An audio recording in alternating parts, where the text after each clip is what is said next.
আপনারা কিন্তু Phantom wallet বা মেটাম্যাক্স ওয়ালেট এগুলো কিন্তু আমাদের মিসেস ব্রাউজারের এক্সটেনশনের ওয়ালেটে অ্যাড করতে হয়। তো এখন আমি কিছুক্ষণ পর একটা এয়ারড্রপ শেয়ার করব, যেখানে কিন্তু অবশ্যই ফ্যান্টম ওয়ালেট লাগবে। তো আপনার যে মিসেস ব্রাউজার রয়েছে, যাদের নাই তারা প্লে স্টোর থেকে ইনস্টল করে নেবেন, নেওয়ার পর ওপেন করবেন। ঠিক আছে, ওপেন করার আগে কি করবেন, আমাদের এই ভিডিওর পোস্টে দেখতে পাবেন ফ্যান্টম যে ওয়ালেট রয়েছে সেটার এক্সটেনশন লিংক আমি আপনাদেরকে দিয়ে দিয়েছি। তো সেই লিংকটা কপি করে জাস্ট এখান থেকে পেস্ট করে দিবেন। তো পেস্ট করে দেওয়ার পর এই যে দেখেন ফ্যান্টম ওয়ালেটের এক্সটেনশনটা এখানে চলে আসবে। তো এখানে আপনারা অপেক্ষা করবেন। দেখেন আমি অপেক্ষা করতেছি। এরপর দেখেন এই যে এরকম পেজ আসবে। সবার উপরে দেখতে পাবেন কোণার দিকে এয়ার টু ক্রোম নামের একটা অপশন থাকবে। এইটার উপর জাস্ট একটা ক্লিক দিবেন, অপশনে ক্লিক দিবেন, ওকে অপশন আসবে, ক্লিক দিবেন। তারপর এখানে লোডিং হবে, ঘুরবে। সো কিছুক্ষণ 1 মিনিটের মতো অপেক্ষা করার পর দেখতে পাবেন এখানে রিমুভ ফ্রম ক্রোম লেখা আসবে। তো এই লেখাটা বুঝে নেবেন আপনারা হচ্ছে যে মানে মিসেস ব্রাউজারের এক্সটেনশনে ফ্যান্টম ওয়ালেট অ্যাড হয়ে গেছে, যে এই অপশনে ক্লিক দিবেন। তো এই অপশনে ক্লিক দেওয়ার পর এই যে দেখেন ফ্যান্টম এক্সটেনশন এখানে অ্যাড হয়ে গেছে, এটার উপর একটা ক্লিক দিবেন। দেওয়ার পর আপনি চাইলে আপনার যদি মানে আগে থেকে ফ্যান্টম ওয়ালেটের কোনো ওয়ালেট থাকে তাহলে সেটার পাসওয়ার্ড দিয়ে আপনি এখানে আপনার ওয়ালেটে আপনি লগইন করে নিতে পারবেন বা নতুন করে খুলতে পারবেন। সো দুইটা প্রসেস আমি আপনাকে দেখাচ্ছি। এখান থেকে জাস্ট কি করবেন, I already have a wallet এই অপশনে ক্লিক দিবেন, যাদের আগে থেকেই মানে ফ্যান্টম ওয়ালেট রয়েছে। তো এই অপশনে ক্লিক দেওয়ার পর এখন আপনার যে ওই যে রিকভারি পাসওয়ার্ড রয়েছে, তো জাস্ট এই যে দ্বিতীয় নাম্বারের এটার উপর ক্লিক করে দিতে হবে। এটার উপর ক্লিক করে দেওয়ার পর এই যে 12 ক্যাটাগরি যে রিকভারি আপনার পাসওয়ার্ড রয়েছে সেই পাসওয়ার্ডগুলো এখান থেকে এক এক করে আপনি লিখে দিবেন, আপনি যেখানে লিখে রাখছেন। তো লিখে দেওয়ার পর ইনপুট ওয়ালেটে ক্লিক করলে কিন্তু আপনার মানে ওই ওয়ালেটে এখানে লগইন হবে। তো যাদের নাই তারা নতুন ভাবে কিভাবে করবেন সেটা দেখাচ্ছি। এই কাজগুলো করার সময় অবশ্যই কি করবেন, আপনি থ্রি ডট আইকনে ক্লিক করে ডেস্কটপ মোডটা অন করে নেবেন, তাহলে আপনার কাজ করতে আর কি সুবিধা হবে।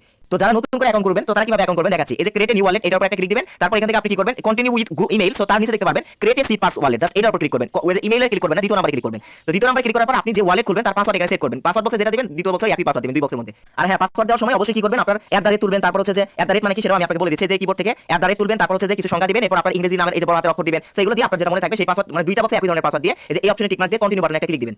এরপর কিন্তু এটা খুবই ইম্পর্টেন্ট একটা বিষয়। এই যে দেখেন আমার এখানে ব্লক করে দিয়েছি আমি, এইটার নিচে কিন্তু একটা মানে 12 ক্যাটাগরি সিক্রেট পাসওয়ার্ড রয়েছে। এইটা আমি কপি করে নেবেন, কপি করে আপনি ভালো করে একটা ভালো জায়গায় কিন্তু আপনি রাখবেন। যে এটার উপর কি নোট একটা ট্যাপ করলে এই পাসওয়ার্ডগুলো চলে আসবে, এগুলো আপনি স্ক্রিনশট দিয়ে নেবেন, নিয়ে কি করবেন ভালো জায়গায় লিখে রাখবেন।